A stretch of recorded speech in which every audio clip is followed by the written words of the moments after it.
Kung bago ka pa lang sa aking YouTube channel, please subscribe at i-hit ang notification bell para updated ka sa aking bagong videos. Vice Ganda at Vic Soto magsasama kaya sa isang palabas? Mga fans, may kanya-kanyang pahayag. Ang buong detalye, alamin!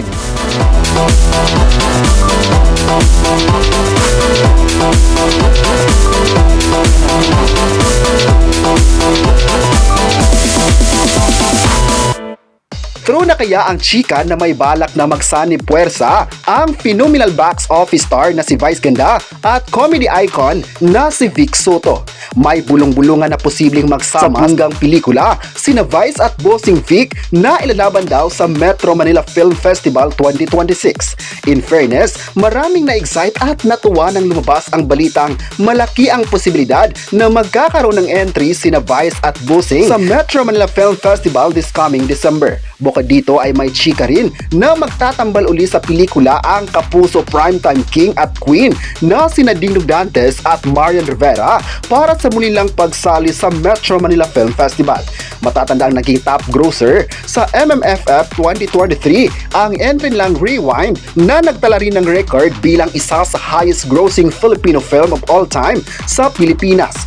Dahil dito marami sa mga netizens ang nagbigay ng komento. Ayon pa ng isang netizen, masaya sila kung magsama sina Vice at Vic Soto. Marami din naman talaga ang nagtatanong ngayon sa online kung kailan nga ba babalik si Vice sa It's Showtime. Pero kung matutoy na ang project na ito sa Metro Manila Film Festival, ay mas lalong aarangkada ito sa December. Marami din naman talaga ngayon ang bilib sa galing ng dalawa sa pagiging komedyante at never nilang na-disappoint ang mga viewers. Ayon pa ng isang netizen, masaya talaga kapag mapapanood na ang dalawang bigating komedyante dahil minsan lang talaga ito mangyayari sa Philippine showbiz. Maalalang host si Vic Soto sa isang sikat na noon time program na Eat Bulaga sa TV5 at habang si Vice naman ay host ng sikat na noon time program sa ABS-CBN na It's Showtime.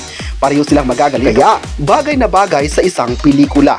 Talagang bardagulan ito sa mga viewers at magugustuhan ng mga fans. May nagsabi naman na kahit kailan, paborito talaga nila ang dalawang ito dahil patok na patok sa mga manonood.